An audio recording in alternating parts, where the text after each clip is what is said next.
자, 영화 배우죠. 그 마약 수사를 받던 이성균 씨가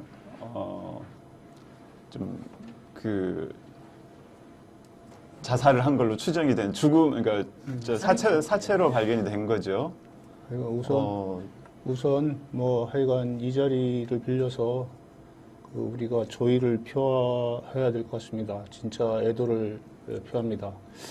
그리고 무엇보다도 죽음에 언론의 책임이 좀 있는 거 아닙니까? 상당히 있다고 봅니다. 뭐 직접적으로 이 사람을 뭐 죽게 만든 건 아니지만 간접적으로 충분히 그 언론에 의한 어떤 간접적인 타살이라고 해도 되지 않을까 생각이 듭니다.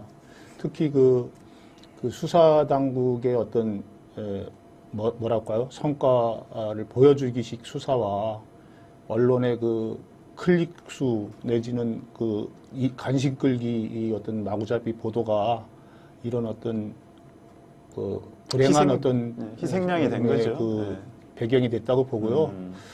진짜 수사나 보도나 가장 중요한 것이 인권이지 않을까 이렇게 다시 한번 생각합니다. 예를 들어 수사나 보도에서 인권을 가장 우선시하는 어떤 그런 것이야말로 우리 선진국의 징표일 건데 우리나라가 아직 얼마나 야만적인 상황에 놓여 있는지를 제대로 보여주는 어떤 사건이라고 생각합니다. 지금 이성균 씨는 여러 차례 경찰에 불려가서 수사를 받았지만 마약 혐의가 드러난 건 없지 않습니까?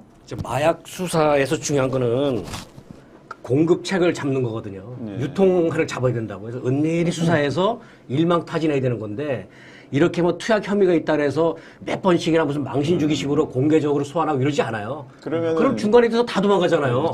경찰 뭐 마약 수사를 다 도망갈 거 아닙니까? 이게 마약 수사의 제목에는 A, B, C도 아니고 또 하나는 우리 기자들 반성해야 됩니다. 요즘 GD연도 그렇고 이성균 씨 몇 번씩이나 소환하고 그럴 때 이미 나왔었잖아요. 네. 이 수사는 국민의 시선을 관심을 돌리게 할 수사 아니냐? 일종의 정치 공작 아닙니까, 그러면? 그럼 그 당시에 이슈가 있었던 게 뭐가 있습니까? 이미 악재가 많았었죠, 여러 가지가. 네, 정부에. 뭐, 예를 들면, 강서구청장 선거부터 시작해서, 김건희 특검 얘기도 있었고, 또 의전비서관. 김수희 의전비서관 학폭에도 터지고, 계속 악재가 터지고 이러니까, 국내 시선을 돌리려고 하는 게 아니냐. 그러니까 캐비넷에 있던 연예인 이걸 꺼낸 거 아니냐라는 얘기가 계속 있었다고요. 그러면 그때, 이성균 씨를 두 번, 세 번, 한 번, 두 번 계속 수사 장거될 때 기자들이 물어봤어야죠. 왜 계속 공개적으로 계속 소환을 하느냐. 국민들은 좀 이게 무슨 다른 의도가 있는 게 아니라 의심하는 시선으로 본다. 자꾸 몇 번씩 소환하는 게 경찰의 자체 결정이냐. 아니면 지휘하는 검사가 계속 불러요. 또 부르세요.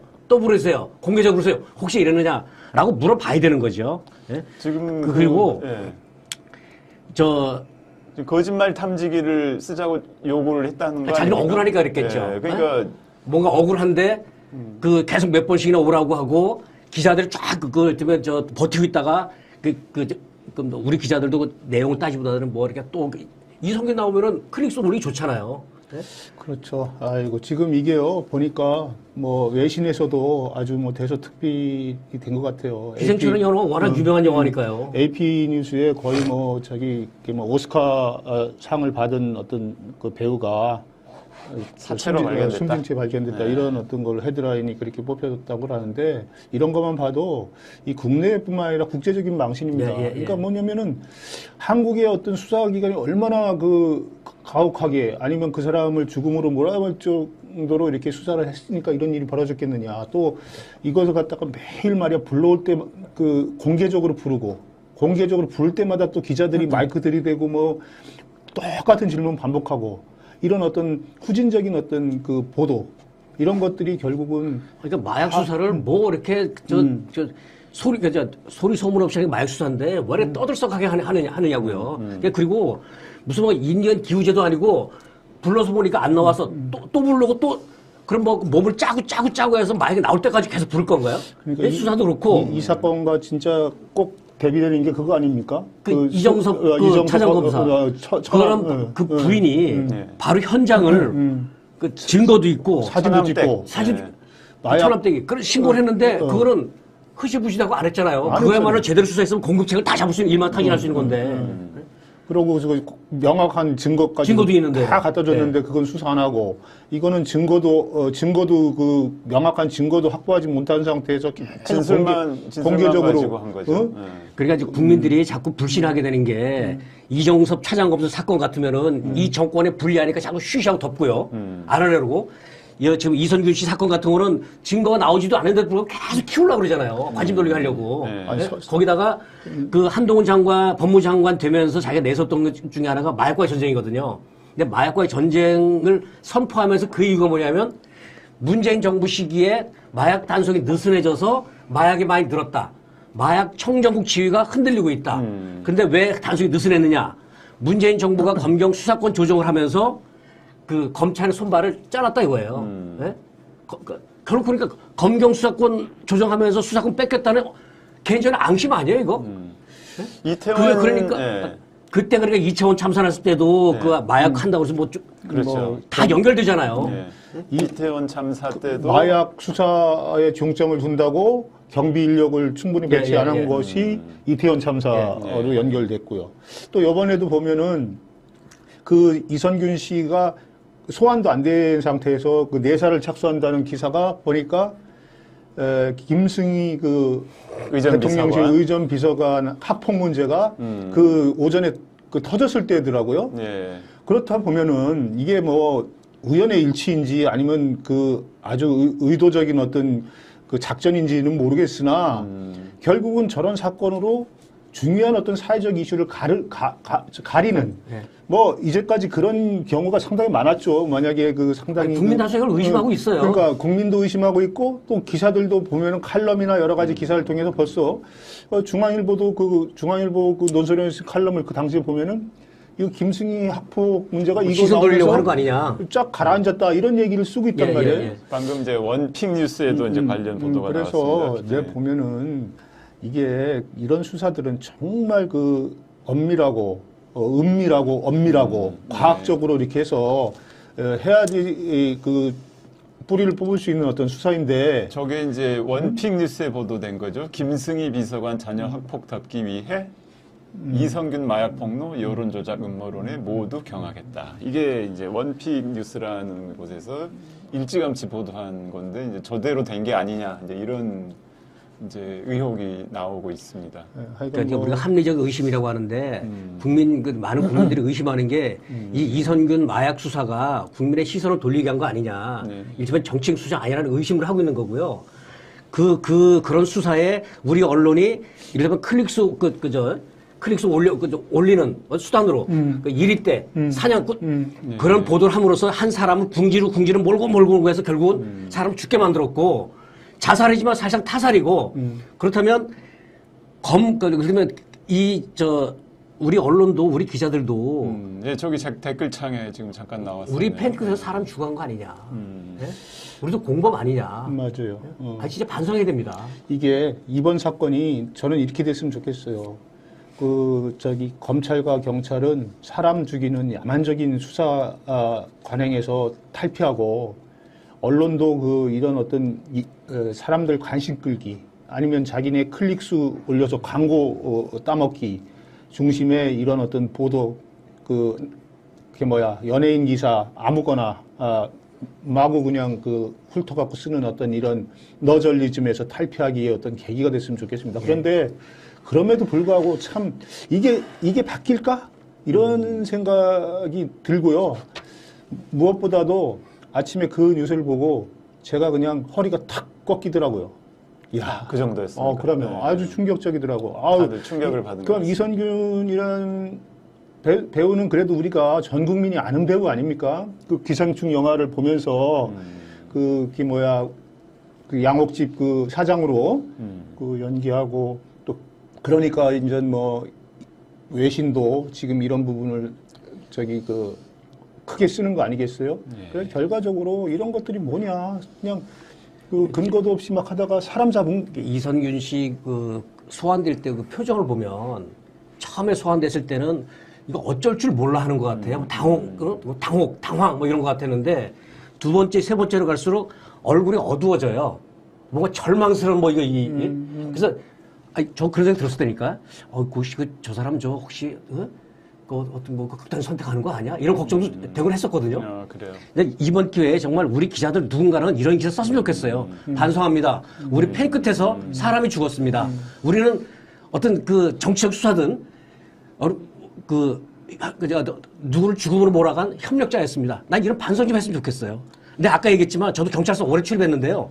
마약 수사는요, 은밀하게 조용하게 해서 잠입 수사라든지 함정 수사라든지 해서 공급 루트, 유통망을 척결하는 것이지 투약자 불러내서 오라가라면서 이거 아닙니다. 이거 망신주기밖에 안 되는 거고요. 거짓말 연예인이라는 그 연예인을 이용해서 국민들의 시선을 돌리는 이것밖에 안 돼요. 우리는 거기에 부역한 거고. 거짓말 탐지기 사용하자 이렇게 주장한 걸로 봐서 굉장히 결백했던 걸로 보여요. 그런데 이제 뭐 그거는 우리가 단정할 수는 없어요. 네. 단정할 수는 없는데 그런 어떤 수사에서 어떤 과정이 있느냐 이런 것들은 사실 수사에 맡기면 되는 거예요. 그렇지만 그 사람은 뭐 방어를 위해서 그렇게 할 수도 있고 그런 거야 할 수 있지만 그런 과정들 수사 과정이 다 노출이 되고, 그러고 그 사람의 어떤 그 무죄 추정의 원칙이 전혀 지켜지지 않고, 그 인권이 전혀 지켜지지 않는 이 관행. 그래서 그런 속에서 증거에 의해서, 그 사람이 그 피의 사실이 확인되면 그거에 어쩔 수 없는 거죠. 저는 피의 사실을 가지고 수사를 하는 거하고 그 방식하고를 진짜 따져봐야 된다고 생각해요. 그 사람이 피의 사실이 있기 때문에 모든 것을 다 해야 된다? 모든 그 기사를 다 써도 된다? 아니면 어떤 방법으로 다 수사를 해야 된다? 이런 부분에서 빠져나가자는 거죠. 저는 그게 중요하다고 어쨌든 봅니다. 간에 최근에 이제 마약 혐의로 그 경찰 포토라인에 섰던 이제 주요 연예인 가운데 이성균 씨 말고 G드래곤도 있었는데 G드래곤도 결국 지금 마약이 음성이 나온 거 아니겠습니까? 그러니까 그 두 사람이 같은 날 같이 한 게 아니잖아요. 따로 했는데도 공교롭게도 같이 수사라고 했잖아요. 그 시기가. 왜 연예인 둘을 그 앞을 띄웠을까? 이거 정말 우리 반성해야 됩니다, 이거. 어쨌든 간에 지금 참담합니다. 객관적으로 드러난 사실로만 보면은 이제 무고한 사람들을 어쨌든 간에 포토라인에 세웠다. 우리가 무고한지는 모르죠. 그거는 너무 수사하는 쉽게 방식이나 얘기하면 안 되죠. 보도하는 방식이 이건 아니라는 거죠. 그렇죠. 이건 아니라는 거죠. 예를 들어서 그거를 우리가 지금 자기도 모르면서 무고하다 아니다 이런 것까지 나가는 거 좀 더 앞서 나가는 거고요. 이성균 씨가 마약을 안 했다고 얘기를 하는 게 아니고 지금까지는 어쨌든 간에 안 나온 거잖아요. 그러니까 수사를 했다고 무고한 건 아니잖아요. 수사를 하려면 마약 수사 같으면 너 제보가 들어오든 어떻게 하면 몸에서 검출되는지를 해보고 며칠 있다가 또 해보고 조용히 하고 그래서 증거를 확보한다면 얘기를 해야죠. 알겠습니다. 그거는 확실하게 정리해야 됩니다. 그러니까 예를 들어서 생사람을 잡았다, 아무 적이도 없는 사람을 잡았다 이런 식으로 우리가 너무 과대할 필요는 없지만 단정적으로 할 필요는 없습니다. 사람이 그런 혐의가 있다고 보면 그것을 수사하는 방식, 보도하는 방식이 훨씬 더 인권을 앞세우고 피의자들의 어떤 권리를 보장하는 어떤 과학적인 수사가 되지 않으면 안 된다 이거예요. 그렇지 않으면은 그럼 그 사람이 혐의가 있다고 해서 마구 고문도 하고 아니면은 가짜 뉴스도 막 쓰고 이래서 된다. 수사하는 방식도 보도하는 방식도 반인권적이고 미개했는데 또 그러면 안 되는 거죠. 그러고 나서 마지막이 이 양반이 이제 수사를 받는 사람이 목숨을 끊었기 때문에 공소권 없음. 그러니까 그것도 화가 나더라고요. 이거 5자로 그냥 딱 모든 것을 공소권 죽었기 때문에 공소권 없으니까 끝날 거 지금 그게 중요하냐고요. 그러니까 공소권 없음. 자, 지금 댓글창에 옛날에 세월호 사건 때 보상금이 얼마 나온다 이 얘기랑 마찬가지더라고요. 공소권 없음. 자, 댓글창에 이런 글이 올라와 있습니다. 언론이 권력을 감시하고 비판하는 기능, 진실을 알리는 기능, 인간에 대한 존중 이런 것들을 상실한 것 같습니다. 언론이 상실한 것 같다는 아주 질타를 날렸습니다.